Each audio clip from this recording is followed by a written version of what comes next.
Hello friends, बरायबाय Bodo Job Info official YouTube channel the big update बेनजाबाय NEPA really एबा north eastern police एकाडेमियाव साख्रि एबा जिडि constable MTS साख्रि ओंखारबाय थायो बेनि सायावनो आं डिटेल्सखौ लाना फैदों आरो बे लकेशना बबेयाव दङ बबेयाव थांनानै बे इन्टारभिउ एबा एग्जामखौ हैनांगौ बेनि सायाव डिटेल्सखौ होग्रोगोन आरो नेक्स्ट लेभेलाव जेब्ला बुरजा भेकेन्सि ओंखारो अब्ला नोंथांमोना थांनानै डाइरेक्ट रिलियाव थांनो हागोन आरो लोगोसे दा ओंखारनाय पस्टआ जोबोद खम अब्लाबो नोंथांमोना डिटेल्सखौ लाग्रोदो जेराव नोंथांमोना क्राइटेरिया मिलायनाय लोगो लोगोनो साख्रि एबा नोंथांमोना जबखौहाय मोननो हागोन जेब्ला इन्टारभिउ पास खालामो स' बिदिब्ला गोबाव खालामा जों थांगोन अफिसियेल वेबसाइटआव बेनिफ्राय आसाम पुलिसनि रिलिनि नटिफिकेसना थाबैनो फैनांगौ आरो जेब्ला फैगोन नोंथांमोना थाबैनो आपडेट मोननो हागोन आरो इडिआरआबो थाबैनो लास्ट उइकआव मोननायनि चान्सआ दङ सेप्तेम्बरावहाय दा गभर्नमेन्टआ गोबां बिजियाव दङ जेरैहाय दंफां गायनाय सोलिगासिनो दङ थिग बेबादिनो बिजिया जोबनाय लोगो लोगो नोंथांमोनाहाय आपडेटखौ मोननो हागोन दा बेखायनो जों फैबाय अफिसियेल वेबसाइटआव नोंथांमोना बे नर्थ इस्टार्न पुलिस एकाडेमिनि अफिसियेल वेबसाइटखौ मोनगोन लिंकआ दङ डिसक्रिप्सनाव बेनिफ्रायनो नैबे डाइरेक्ट रिलिनि मोनसे अफिसियेल नटिस फैदों दायो नाथाय पस्टआ खम अब्लाबो डिटेल्सखौ नोंथांमोना नायनो हागोन नेक्स्टनि थाखाय अके दा जों बे डाउनल'डआव अफिसियेल नटिफिकेसन जों मोननो हागोन स' बेखायनो आं बेयाव डाउनल'ड खालामसै एन्ड डाउनल'ड खालामनाय लोगो लोगो जों अफिसियेल नटिफिकेसन दानिया नायनोसै फैदो गोबाव खालामा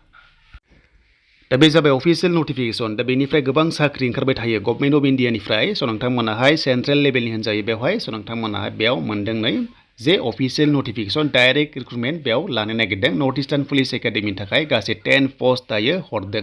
एन्ड दाखालिबो हरदोंमोन सिगाङावबो हरदोंमोन एन्ड बेनिफ्राय नेक्स्ट लेभेलावबो हरनायनि चान्सआ दं भेकेन्सिखौहाय मानोना बेवहाय मोनसे नर्थ इस्टनि मोनसे जोबोर बेहाय गिदिर मोनसे केम्प दङ जेरावनोखि ट्रेनिं कन्डाक्ट खालामो एसए लेभेलाव स' बेखायनो बेयाव गोबां माखासे स्टाफ नांगौ जायो बा माखासे मेन पावार नांगौ जायो जेरैहाय ट्रेड्समेन एबा कनस्टेबल जिडि दा नै पस्ट ओंखारनाया बेयाव आनरिजार्भआव मोनदों गासै 6 भेकेन्सि एसटिआव गैया नाथाय नोंथांमोना आनरिजार्भआव थांनो हायो जुदि मोजां नाम्बार मोनोबा दा पस्टआ कुकाव दङ एमटिएसआव बेनिफ्राय धुबियाव दङ लिफगार्ड दङ कनस्टेबल मटर मेकानिक दङ बेनिफ्राय बेन्डनिबो दङ बेनिफ्राय जिडिबो दङ स' जेरावनोखि नोंथांमोना स्केल पेखौहाय बुरजा मोनदों एन्ड डेटआ जाबाय 21 नभेम्बराव डाइरेक्ट रिलिज जागोन जायखिजाया थांनानै नोंथांमोनाहाय आर्मि खारनाय बायदि थांनानै डाइरेक्ट नोंथांमोना थांनो हागोन नाथाय मोनसे फर्म दङ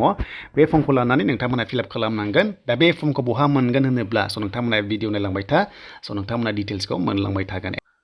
दा बे भेकेन्सिया बारायनाय चान्सआ दङ जुदि केन्डिडेट्सआ जुदि बारा जायोब्ला स' बिथांमोना बारायनोबो हागौ आरो बेनिफ्राय मोनसे मोजां बाथ्रा होनदों जे नोंथांमोननि रिलिया हमना ला 21 नभेम्बराव जागोन नालाय अब्ला जुदि केन्डिडेट्सआ बाराब्ला स' बे रिलिया जागायबाय थागोन बा कन्टिनिउ जागोन होनना बुंदों माने फोजोबनो हायाबा अके स' जास्ट 21 आवहाय जोबथारनांगौ बे नङा स' बेनिफ्राय जों दानिया क्राइटेरियाखौ नायनोसै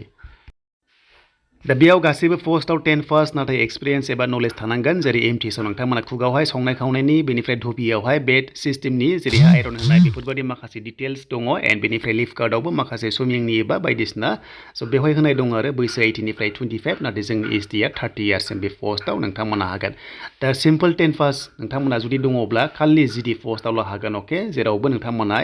एक्सपिरियेन्स गैयाबा हानाय नङा नाथाय नोंथांमोनाहाय अनलि जिडि पस्टआव नोंथांमोना 10 पास जानाय लोगो लोगोनो हागोन बाखि पस्टआव ट्रेड्समेनावहाय नोंथांमोना माखासे आइटिआइ एबा नोंथांमोना माखासे एक्सपिरियेन्स नांगौ जायो जेराव नोंथांमोना दङब्लासो हागोन जुदि गैयाबा हानाय नङा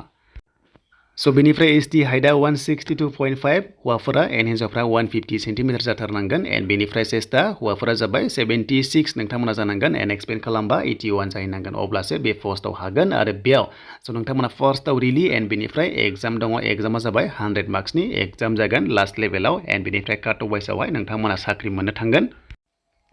स' दानिया पिएइचडिआव नोंथांमोना बेसेबां खारनांगोन अके जों बेखौ दानिया नायनोसै दा जुदि नोंथांमोना जुदि मेल केन्डिडेट बा स' नोंथांमोना 1600 मिटार्सखौहाय स' नोंथांमोना 6 मिनिटनि गेजेराव हाबथारनांगोन आरो हिन्जावफ्रा 1000 मिटार्सखौहाय 6 मिनिटआव हाबनांगोन एन्ड बेनिफ्राय लं जाम्प दं हौवाफोरा 11 फिट बारनांगोन आरो हिन्जावफ्रा 9 फिट बारनांगोन आरो हाइ जाम्पबो दङ स' हाइ जाम्पखौ मिनिमाम 3.5 बारनांगोन हौवाफोरा आरो हिन्जावफ्रा 3 फिट बारनांगोन अके बेखौ पास जाबासो नोंथांमोनाहाय लास्टआव एग्जाम होनो हागोन आरो बे एग्जामा इंलिश आरो हिन्दीजों जागोन 100 मार्क्सनि नोंथांमोना एग्जामखौ होनांगोन आरो बेयाव स' नेगेटिभ मार्किंबो गैया अके एन्ड बेयाव इंलिश आरो हिन्दीजों एग्जाम जागोन सिलेबासखौ नोंथांमोना बेवहाय नायना लादो नोंथांमोना 2 घन्टा बेवहाय 2 आवार्स टाइम मोनदों जेराव नोंथांमोना एग्जामखौहाय होनो हागोन आरो बेयाव नेगेटिभ मार्किं गैखाया आरो बेयाव पास जानाय लोगो लोगो नोंथांमोननि माखासे साख्रि जागोन एन्ड नेक्स्ट लेभेलाव स' नोंथांमोना ट्रेड टेस्ट दङ जुदि जायफ्रानोखि एमटिएसआव बा नोंथांमोना कुकावहाय खालामगोन अब्ला बेबायदि टाइपनि नोंथांमोनखौ स्किल टेस्ट लानाय जागोन आरो बेयाव पास जाबासो नोंथांमोननि साख्रि दा बेनोमोन नोंथांमोननि नेक्स्ट लेभेलाव बे नर्थ इस्टनि नोंथांमोना माखासे एकाडेमिनि सायाव डिटेल्सखौ मोनबाय थागोन आरो लोगोसे भेकेन्सि फैबाय थाखागोन आरो बे रिलिया बबेयाव जागोन जों बेखौ दानिया नायनोसै बेनो जाबाय नाम्बार 5 आव दङ लकेसना बे जाबाय नर्थ इस्टार्न पुलिस एकाडेमियाव दङ नोंथांमोननि रिभय डिस्ट्रिक्टआव दङ बे जाबाय मेघालया स' नोंथांमोना जास्ट गुवाहाटी बारनाय लोगो लोगो रिभय डिस्ट्रिक्ट हाबो बेयावनो नोंथांमोना मोनगोन एन्ड बेनिफ्राय लकेसन नायनो थांबानो जागोन नर्थ इस्टार्न पुलिस एकाडेमि नेफायाव थांबानो स' नोंथांमोनाहाय बिनि बागै डिटेल्सखौ मोनगोन आरो बेयाव गोबां रोखोमनि साख्रि ओंखारबाय थायो जिडि कनस्टेबलबो ओंखारो आरो लोगोसे जेब्ला पस्टआ बुरजा फैगोन अब्ला नोंथांमोनजोंहाय सेयार खालामगोन बड' जब इनफो इउटुब चेनेलाव एन्ड नेक्स्ट आर 1 नोंथांमोना बेखौ लांनांगोन जेब्ला रिलियाव थाङो अब्ला बेखौ लांनांगौ जायो बेनो जाबाय नोंथांमोननि एप्लिकेसन फर्म नोंथांमोना पस्ट अफिसजों हरनाङा बेखौहाय एक्सेप्ट जाया डाइरेक्ट नोंथांमोना थांनानै फिलआप खालामनानैहाय रिलियाव बाहागो लानो हागोन 21 नभेम्बरावहाय आरो जेब्ला नेक्स्ट लेभेलाव ओंखारबावगोन अब्ला बेबादि सेम टु सेम फर्मावनो नोंथांमोनाहाय लानानै थांनांगोन आरो जेब्ला ओंखारो आं नोंथांमोनाहाय आपडेटखौ लाना फैगोन